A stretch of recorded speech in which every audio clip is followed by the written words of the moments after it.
I'm going to go ahead and bring in Carcino for our weekly segment. Of course, you can check out Carcino at Carcino for Life. You can check him out on Twitter. Like I mentioned, the YouTube channel, all sorts of stuff. Movies, boxing, hip-hop, all sorts of stuff is what he's commenting on. And of course, BoxingSocialist.com. Become a member. Follow them on Twitter, Facebook, get the app, all that good stuff. Him and Sean do a great job over there. What's going on, Carcino? How you doing, buddy? You're finally back in the Midwest and out of that Florida sun, man. How's it feel? It feels better today, man. I'm a little under the weather, but I've been just battling in here these last couple of days. What's the temp been like there? Has it been pretty cold? Oh, yeah.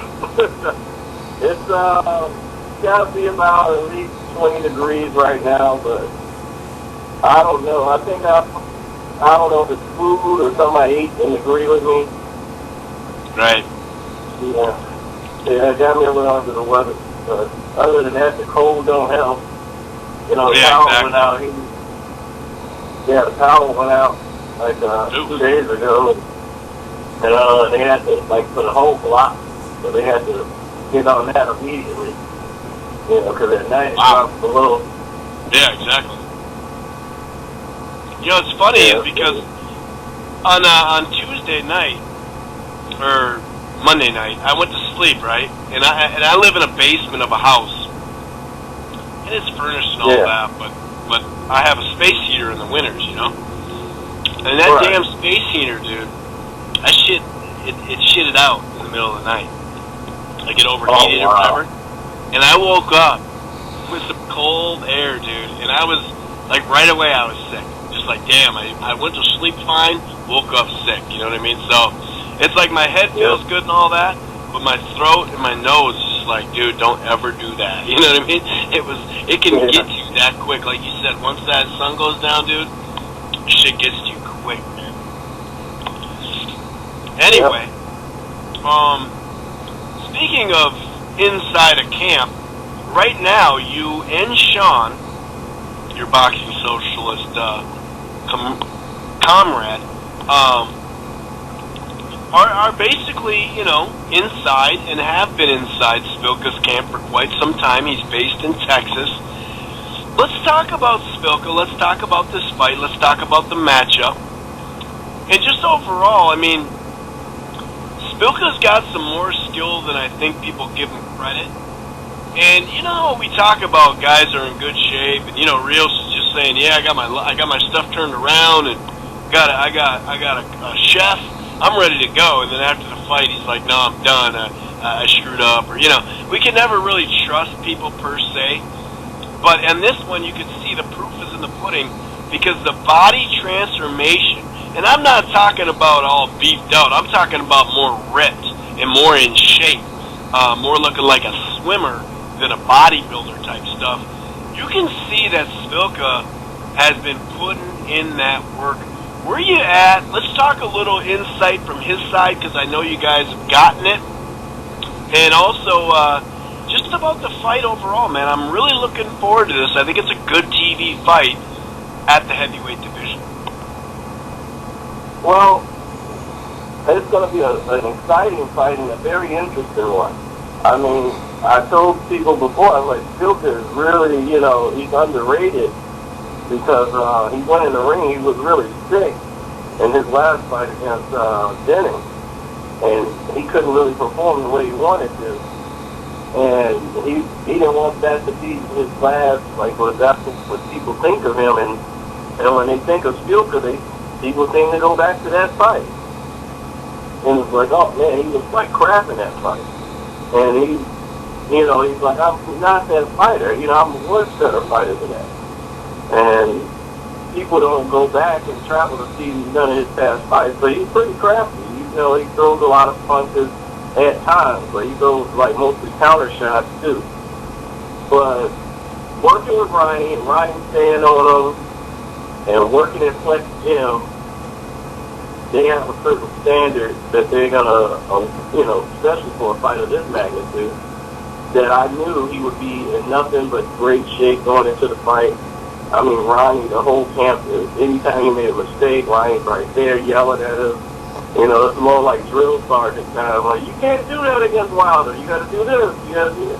So they're focused. Like, they're taking this fight very seriously in the camp. And Szpilka is taking confidence. Like, he's thinking that Wilder's underestimating him. And they're putting that in his head. Like, yeah, he's underestimating you, man. This guy don't think he thinks you're a joke. And you're going to knock him out. You're going to shock him.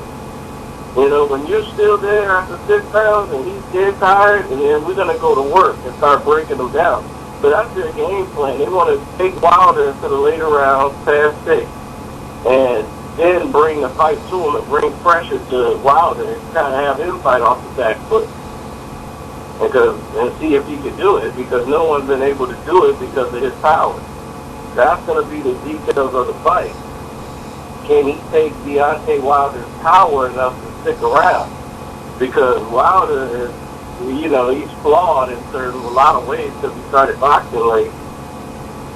He has tremendous power, right, especially in his right hand, and you get full extension on it. So you can't stand there sometimes. Szpilka has a tendency to wait too long. He's sitting there waiting, and he should be going. That could be very dangerous dealing with Szpilka. Dealing with Wilder, because if Wilder catch you with a right hand, you can forget about it. If you get hurt with Wilder, it's pretty hard to stay. But that's the thing. Can they drag him out? Szpilka thinks he can take a good shot and keep coming. Most Polish fighters, they do it that way. They take good shots and keep coming forward.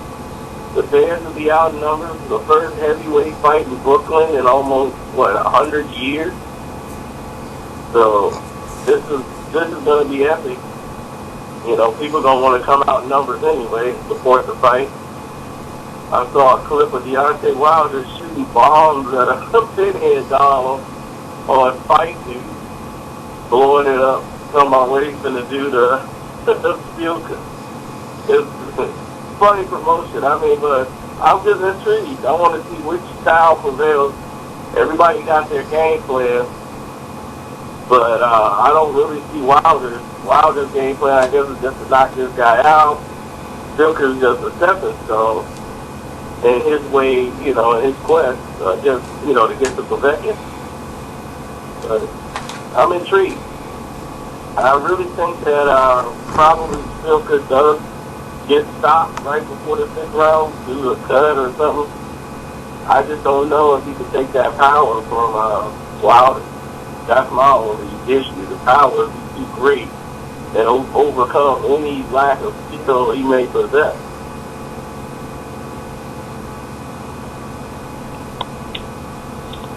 Yeah, it's kind of one of those fights that the style in which it'll be fought is what I'm looking forward to, more than some sort of outcome, you know what I mean? Where it's like, oh man, it's a 50-50, you just don't know. Well, I don't believe that, but I do believe that Szpilka has enough of a chance because of a couple of things you just said. It does seem like, this is a big moment for both of them, actually, technically, because every moment's going to be big for Wilder, and if you look at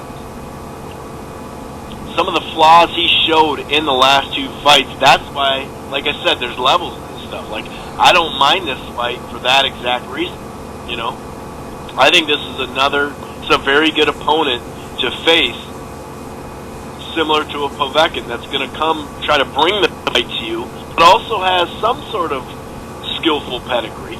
The whole standing in front of you thing and just the sluggishness sometimes, that could be an issue there.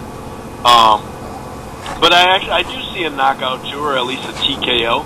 I just think that anytime that, especially Szpilka, he's a tough dude, and he's coming in shape. It's for sure the best shape he's ever been in as a pro boxer. And when you get that crowd behind you, man, you could do some things. So I like it. I actually like it. I do think it'll be more of a little bit later of a knockout TKO stoppage. But I think it is. I think it's good. And like I had mentioned earlier, I like Wilder's personality. I'm not a type of guy that needs to agree with everything people say. You know, do I think all the heavyweights out there are ducking him? No. But he's just fun. He's fun for the sport. As a heavyweight, you know he's going to bring it when he fights. And he does have some real skill. Obviously, he's got an eraser in his right hand that can make up for a lot. And that jab, I mean, what you saw against the Vern, when a guy's going to come at you, excuse me, and it's the real deal guy, that was his biggest step up. I'm not going to say he was flawless, but it was close, man. He was on the outside, pumping that jab, adding that right hand, moving nicely, and some skills that he has that he doesn't always, or at least the last two times, he hasn't really shown that per se. There's times where he was on the move a little bit in his last fight because, you know, old boy was forcing him to the ropes, but he was also switching it up on him and going at him as well. But it just, like I said, the whole thing, the whole package I like about this.